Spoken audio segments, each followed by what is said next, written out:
controlling the things that are in your power to control, commitment towards your goals or your life endeavors, having some form of challenge, understanding what this looks like for you, and the confidence to believe in what you set out to do. Some really good kind of framework there for developing your own resilience. Do you have any other awareness tools to capture more of an understanding about these kind of processes and how we can better develop ourselves psychologically to handle navigating these different relationships? Because I'm sure you've had similar circumstances in your life, and it can be a really challenging process to navigate, particularly when you've held on to, specific work relationships or friendships for a long period of time, and you've really put your heart and soul, say, into working for an organization. Yeah, so there's a couple that I use at the moment that really help me. So one is about this idea that discomfort is different to safety. Okay. Right? So I think a lot of us confuse the two. In fact, biologically, physiologically, we have very similar reactions, right, to things that make us feel uncomfortable and also unsafe, right? Because the body is trying to protect us from something. The mind, the brain is trying to protect us from something, right? The issue is that if we engage the mind, right, in most cases, we're not running away from a lion, a tiger, or a bear, right? We're kind of pretty safe, but we are perhaps uncomfortable, right? And now it's through that discomfort that learning happens, right? If you think about all the times in your life, man, that, when we first sat down and maybe learned the times tables or had to learn a piece of history or, you're working on your thesis, right? That discomfort that can take place is an indication that something is changing or evolving, right, within us. And so that doesn't mean that we're unsafe. Our body tricks us, our brain tricks us into thinking we are. So that was one important thing for me is I asked myself, I'm feeling uncomfortable here and I'm also safe, right? So it's okay for me to keep going, right? And kind of pushing through this sort of limit here, which is important. The other thing which I find is helpful is also having the right people around you, right?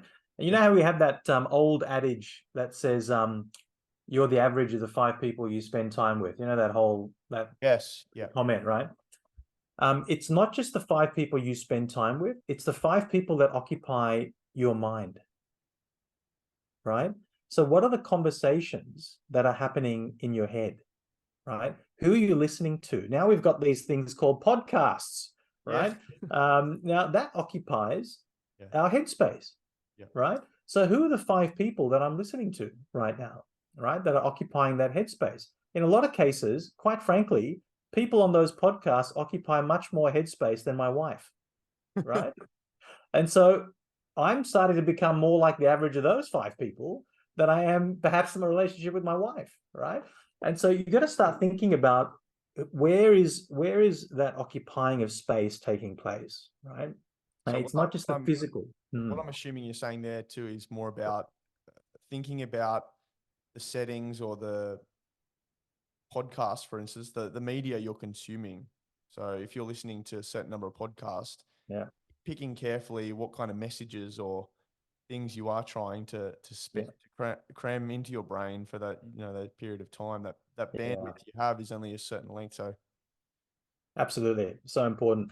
The other thing I tried to do is to avoid this binary or sort of singular sort of view on something. So, for example, if I believe that Democrats are better than Republicans, right? For example, right, a liberal is better than Labor. What I try and do now as a part of practice is I try and spend time listening to the opposition view. I force myself, right? And I try and put myself in their shoes, right? Because one of the things I've realized, man, and I'm sure you've caught on to this well before I did, right? Which is no one wakes up in the morning trying to have a shit life, right? They just don't, right? But it happens to them. Right? And they end up in arguments, in jail, in conflict, in all sorts of things, right? And so what's happening leading up to that is perhaps a consequence of what is happening in our minds. And, there is that cognitive cycle that runs all of our lives, right? It is the basic human hardware that runs all 8 billion people on the planet, right?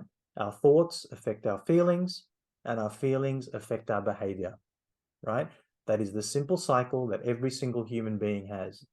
Now, if you want to learn true mastery, the individuals who have learned the shortcuts, right, on that cycle are the ones who have mastered pretty much everything that they can, right? So if your behavior is not helping you, so for example, let's take Steve Jobs or Mark Zuckerberg, right? They're building a company.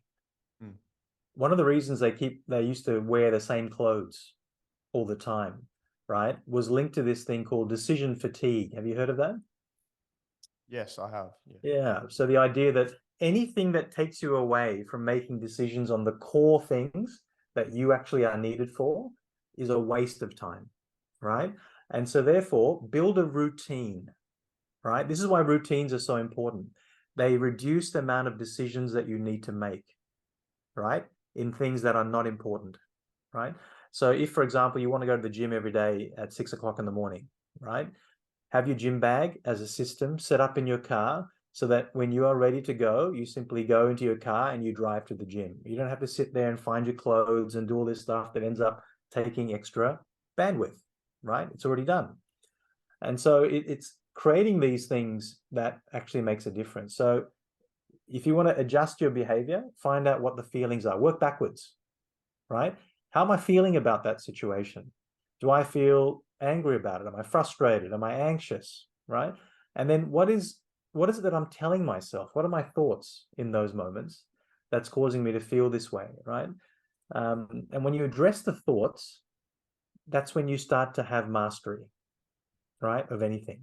And so controlling those thoughts affects your feelings and those affect your behavior. And the cycle continues around and around, right? So when you feel like the behavior is not right or you're not feeling right about something, check your thoughts. And that will give you a sense, what am I telling myself in that moment, right? And then you create the shortcut and that can help you.